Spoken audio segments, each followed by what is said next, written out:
Ya dulu kami sempat bertanya, kenapa Ustadz mobilnya harus mewah ya, pakaiannya harus mewah ya. Ya supaya Ustadz ini tidak diremehkan orang, Pak Arif. Ya kami pernah umroh berdua saja dengan beliau itu di Jeddah itu nyari toko yang memang barang-barang yang berkelas di Rubaiyat itu kan. Yang sepatu harganya 10 juta, 20 juta sampai 50 juta kan. Memang kami sendiri punya pengalaman ya. Ustadz itu diremehkan oleh jamaah Pak ya. Saya pernah khutbah di kementerian, salah satu kementerian Pak. Selesai khutbah, saya ditanya oleh pengurus, Pak Arif, motornya ditaruh di mana? Pak Arif, motornya ditaruh di mana? Padahal saya waktu itu baru beli Mercy baru, Pak ya. Saya baru beli Mercy baru. Saya coba pertama di situ malah itu kan. Dan akhirnya ya honornya pun tidak saya terima. Honornya pun tidak saya terima kan gitu. Saya diremehkan, pakai motornya taruh di mana. Jadi Ustadz ini ya diremehkan sama jamaah. Itu alasan Ustadz Zainuddin supaya kita tidak direndahkan kan gitu kan. Di antara ulama kita ada yang berbeda pendapat masalah ini. Ada yang ulama berpendapat bahwa orang Islam itu tidak perlu kaya kan gitu. Karena nanti yang masuk surga duluan itu orang miskin kan. Termasuk Imam Malik dengan Imam Syafi'i.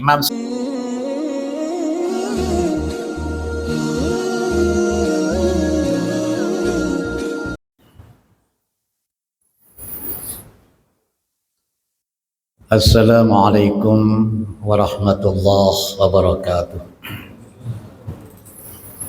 Alhamdulillah hamdan syakirin. Wassalatu wassalamu ala nabiyyina Muhammadin wa ala sairin nabiyyin wa ali kullin wa sairis sahabati wat tabi'in wa tabi'it tabi'ina wa man tabi'ahum bi ihsanin ila yaumiddin. Wa ba'du, qala Allah ta'ala fi kitabihil karim, wa may yattaqillaha yaj'al lahu makhrajan wa yarzuqhu min haitsu la yahtasib. Wa man yatawakkal 'ala Allah fa huwa hasbuh. Surah At-Talaq akhir ayat kedua dan awal ayat ketiga. Barang siapa bertakwa kepada Allah,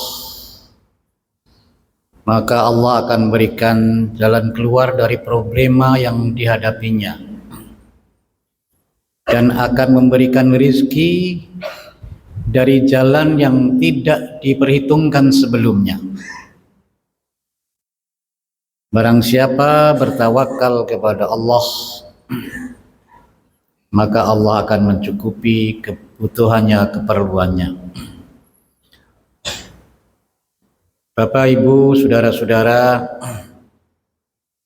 kita semua punya cita-cita yang sama, keinginan yang sama, hope yang sama, dream yang sama, harapan yang sama. Kita ingin penghasilan kita, income kita lebih baik ya. Dari hari ke hari, dari minggu ke minggu, dari bulan ke bulan, dari tahun ke tahun.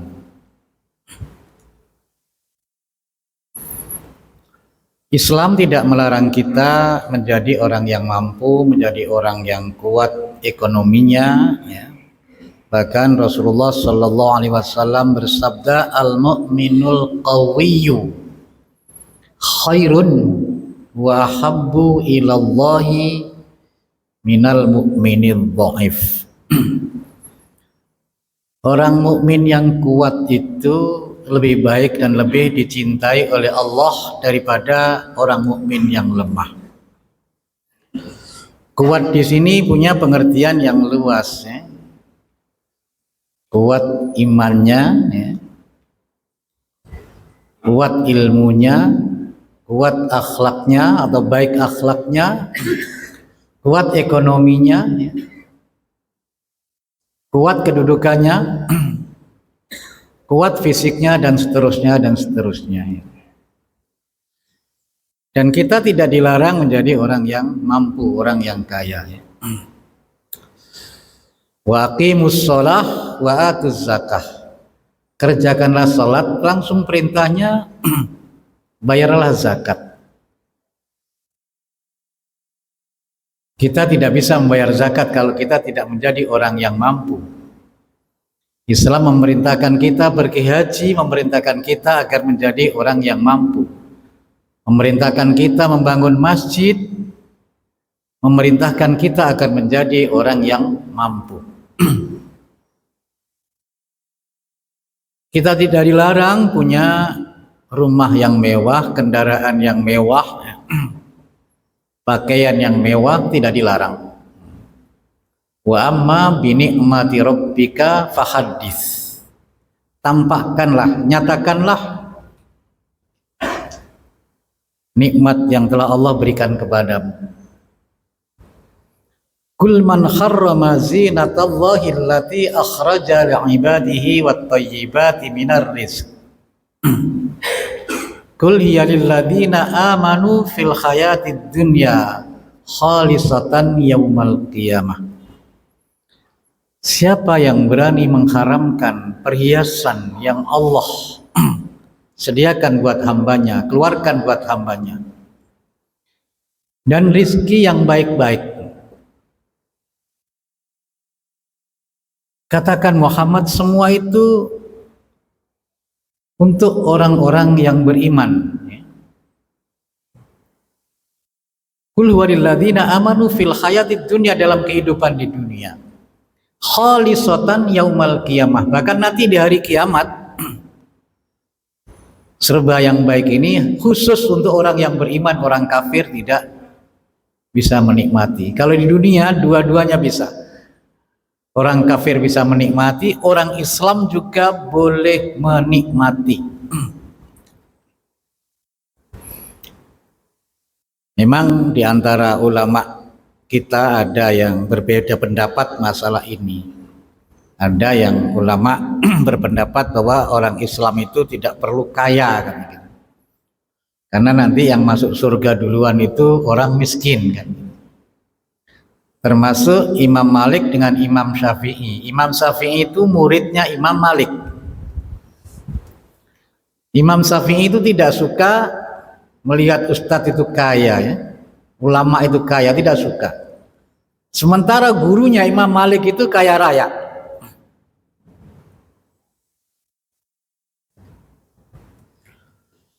Maka Imam Malik mengatakan kepada Imam Syafi'i, wahai Syafi'i, apakah kamu senang kalau kekayaan itu dimiliki orang-orang kafir, sehingga kekayaan itu digunakan untuk berbuat maksiat, untuk menghalang-halangi agama Allah?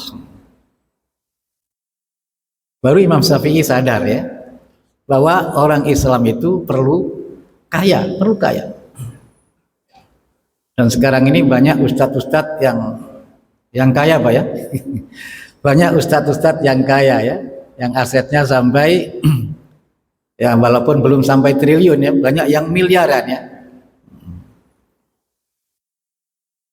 Ya dulu ustadz yang kondang, ya, yang sejuta umat, Ustadz Zainuddin MZ itu kan, ya,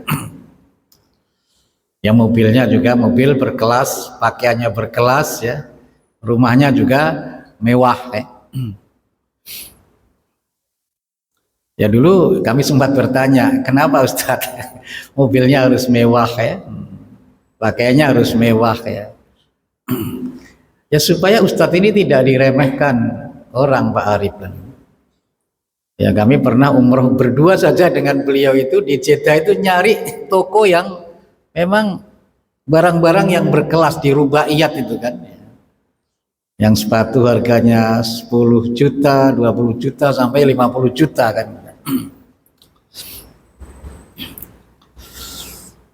Memang kami sendiri punya pengalaman, ya. Ustadz itu diremehkan oleh jamaah Pak ya. Saya pernah khutbah di kementerian, salah satu kementerian Pak. Selesai khutbah, saya ditanya oleh pengurus, Pak Arif, motornya ditaruh di mana kan? Pak Arif, motornya ditaruh di mana? Padahal saya waktu itu baru beli Mercy baru Pak ya. Saya baru beli Mercy baru. Saya coba pertama di situ malah itu kan. Dan akhirnya ya honornya pun tidak saya terima. Honornya pun tidak saya terima kan gitu. Saya diremehkan, pakai motornya taruh di mana. Jadi Ustadz ini ya diremehkan sama jamaah. Itu alasan Ustadz Zainuddin supaya kita tidak direndahkan kan gitu kan. Ya kadang-kadang mohon maaf ya teman-teman yang ngajar di Al Azhar Pak ya.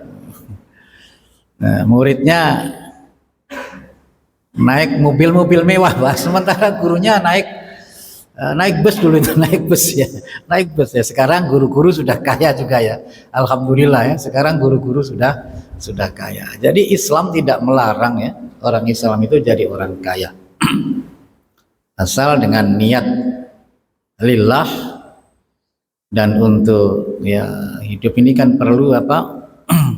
Untuk kebutuhan hidup ya. Hidup itu perlu sandang, perlu pangan, perlu papan ya, perlu kendaraan untuk memenuhi kebutuhan hidup, untuk bekal ibadah,